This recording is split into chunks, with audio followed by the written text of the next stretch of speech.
उसकी पसंद की एक रशियन डॉल दे देता है जिसके अंदर 5 और डॉल होती हैं। अगले दिन इलाई ज़ूवी से झूठ बोलता है कि एलेक आज उन्हें कहीं घुमाने ले जाने वाला है और वो उसे साथ लेकर फैक्ट्री पहुंच जाता है।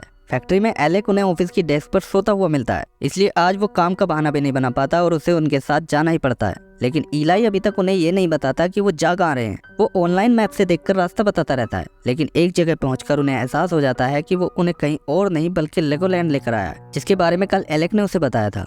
अंदर पहुंचकर सबसे पहले इलाई छोटी ट्रेन की सवारी करता है और जोर देकर उन दोनों को भी अपने साथ बिठा लेता है। पहले तो एलेक ऐसे दिखाता है जैसे यहाँ आकर उसे बिल्कुल भी अच्छा नहीं लग रहा हो, लेकिन वो कब तक अपने आप को रोक कर रखता। वो उनके साथ स्कूटर की रेस लगाते हुए जोर से चिल्लाता है और रेस के बाद जब इलाई को उसका मिनी ड्राइविंग लाइसेंस मिलता है तो फिर वो भी बच्चों की तरह अपना और ज़ूवी का ड्राइविंग लाइसेंस मांगने लगता है। अब इलाई के साथ काफी मस्ती करने के बाद वो आइसक्रीम खाते हुए ज़ूवी के साथ भी मस्ती करता है। आखिर में वो सब रोलर स्केटिंग करते हैं, जो एलेक और ज़ूवी ने शादी से पहले अपनी पहली मुलाकात पर की थी।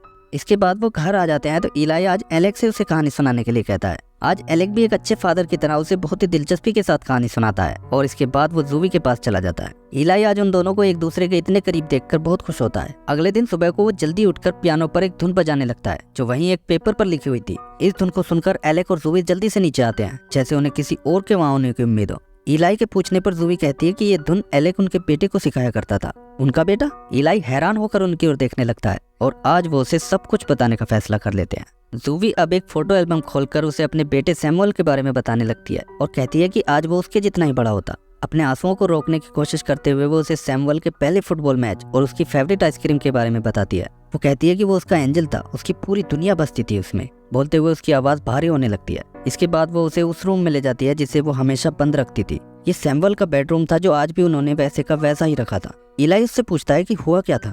ज़ूवी खिड़की से नीचे देखते हुए बताने लगती है कि 2 साल पहले जब वो अपना फुटबॉल मैच खेलकर उसके साथ घर वापस आ रहा था तो एक कार से उसका एक्सीडेंट हो गया था, जिसके बाद उन दोनों की जिंदगी बिल्कुल भी पहले जैसी नहीं रही। अब वो उसे अपने साथ सैमुअल की कब्र पर ले जाते हैं। एलेक के हाथ में वही टेडी बियर होता है जिसकी वजह से ज़ूवी ने एक दिन इलाई को डांटा था। वो कहता है कि सैमुअल रोज रात को इसे अपने साथ लेकर सोता था और उसे आज भी रोज सुबह उठकर ऐसा लगता है जैसे वो उसी कमरे में हो। ये बताते हुए एलेक टूट जाता है और रोते हुए कहता है कि उसे ऐसा महसूस होता है जैसे उसके दिल में एक बड़ा सा छेद बन गया हो जो कभी नहीं भर सकेगा। इस तरह एलेक और ज़ूवी पिछले 2 साल से जो दर्द अपने दिल में दबाकर जी रहे थे वो आंसुओं के साथ आज बाहर आ जाता है और दोनों एक दूसरे के गले लगकर काफी देर तक रोते रहते हैं। उनसे थोड़ी ही दूरी पर मिस्टर पोर्ट्स भी खड़ा होकर ये सब देख रहा होता है। अब घर पर ज़ूवी एलेक से कहती है कि उन्हें अब इस कमरे की सफाई कर देनी चाहिए। एलेक भी एक गहरी सांस लेकर इसके लिए हामी भर देता है। रात को वो गार्डन में जाता है और जुगनुओं को देखता हुआ मिस्टर पोर्ट्स के पास पहुंच जाता है। एलेक उसे पहचान लेता है और आज वो उससे अच्छी तरह मिलकर बातें करने लगता है। मिस्टर पोर्ट्स आज उससे पूछता है कि क्या वो ईश्वर में विश्वास करता है।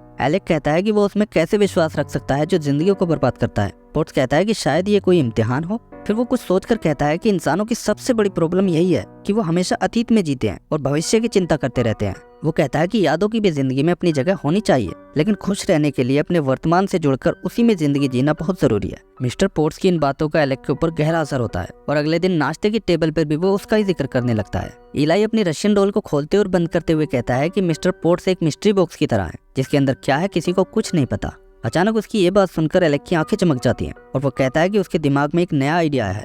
अब वो तुरंत इलाई के साथ फैक्ट्री पहुंचकर एक नया डिजाइन तैयार करने में लग जाता है। डिजाइन बनाकर हर बार वो इलाई को दिखाता है, लेकिन वो उसके कई डिजाइन फेल कर देता है। फिर भी एलेक लगातार कोशिश करता रहता है और आखिर में एक डिजाइन इलाई को पसंद आ जाता है। इसके बाद एलेक उस डिजाइन से एक लकड़ी का बॉक्स तैयार करता है और वो इसमें अपनी फैक्ट्री के 5 अलग अलग तरह के खिलौने पैक कर देता है। अब एलेक जॉन बर्न समेत खिलौना इंडस्ट्री के कुछ बिजनेसमैन लोगों को फोन करके कहता है कि वो उन्हें अपना एक नया प्रोडक्ट दिखाना चाहता है।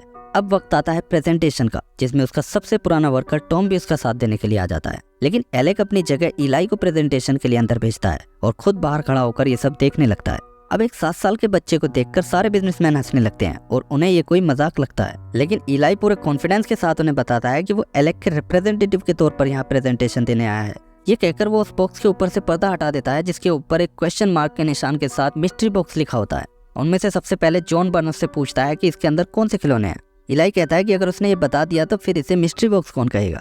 जॉन को कुछ समझ में नहीं आता, लेकिन एक दूसरा बिजनेसमैन इलाई का पॉइंट समझ जाता है और कहता है कि लोग इसके अंदर के खिलौनों को जाने बिना इसे खरीदेंगे क्योंकि मिस्ट्री सबको पसंद है। वो कहता है कि आधे से ज्यादा एक्साइटमेंट और खुशी तो उन्हें इसे खरीदने और खोलने में ही मिल जाएगी।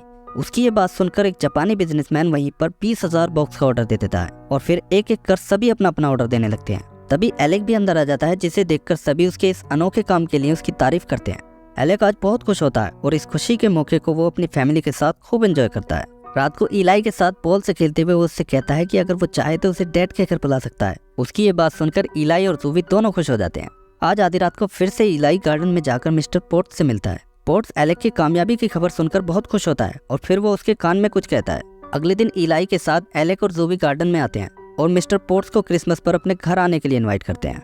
अब क्रिसमस पर दिखाया जाता है कि मिस्ट्री बॉक्स को मार्केट में जबरदस्त कामयाबी मिल जाती है और बच्चों में इसकी दीवानगी सर चढ़कर बोलने लगती है। मार्केट की इस हाई डिमांड को पूरा करने में एलेक को कोई भी परेशानी नहीं होती, क्योंकि उसे फैक्ट्री में सिर्फ बॉक्स बनवाने पड़ते हैं और खिलौनों का स्टॉक तो उसके पास पहले से ही काफी पड़ा हुआ था।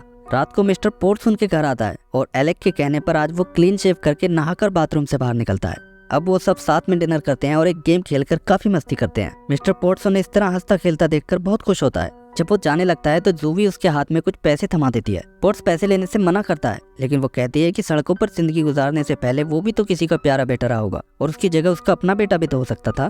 पोर्ट्स के जाने के बाद वो इलाई को उसके कमरे में सुलाने जाती है। आज वो उससे पूछता है कि क्या वो एंजल्स में विश्वास करती है।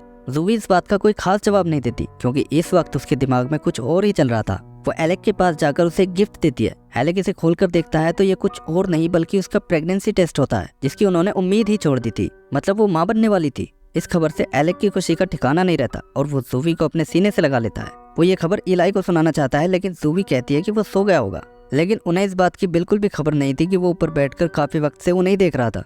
अगले दिन सुबह होते ही एलेक ये गुड न्यूज सुनाने के लिए ऊपर उसके कमरे में जाता है, लेकिन वो वहाँ नहीं होता, बल्कि बेड पर उन दोनों के नाम एक लेटर पड़ा होता है। नीचे फोन पर अनाथ आश्रम की अकाउंटेंट जेन की कॉल आती है, जो ज़ूवी को बताती है कि मिसेस लैंग ठीक होकर अस्पताल से वापस आ गई हैं। फिर वो बताती है कि उसने उनका वो फॉर्म मिसेस लैंग को दिखाया था, लेकिन इलाई नाम का कोई भी बच्चा उनके आश्रम में कभी था ही नहीं और अब उस फॉर्म के ऊपर उस बच्चे की फोटो भी नहीं है। उसकी ये बात सुनकर ज़ूवी के हाथ से कॉफी का गिलास छूटकर नीचे गिर जाता है। वो हैरान परेशान सी एक डेस्क पर झपटती है और उसमें से इलाई का लेगोलैंड वाला मिनी ड्राइविंग लाइसेंस निकाल कर देखती है, लेकिन इस पर भी उसकी फोटो नहीं होती। अब उसे सब कुछ समझ में आने लगता है कि इलाई और मिस्टर पोर्ट्स इंसानों के रूप में तो एंजल्स थे, जो उनकी बिखरी हुई जिंदगी में खुशियां लौटाने के लिए आए थे। उसे याद आ जाता है कि हॉस्पिटल में उसके पास अनाथ आश्रम का कार्ड रखकर जाने वाला कोई और नहीं बल्कि मिस्टर पोर्ट्स ही था। अब वो ऊपर जाकर इलाई का वो लंबा सा लेटर पढ़ती है, जिसमें उसने उन्हें अपने बेटे सैमुअल की बुरी यादों को भूलकर उसकी अच्छी यादों के साथ जिंदगी बिताने की बात कही थी। पढ़ते पढ़ते वो रोने लगती है और रोते हुए लेटर का बाकी हिस्सा पढ़ती है, जिसमें उसने अपने जाने और अपने लिए उनके प्यार का भी जिक्र किया था और एक भविष्यवाणी की थी कि उनके घर में बेटी पैदा होगी।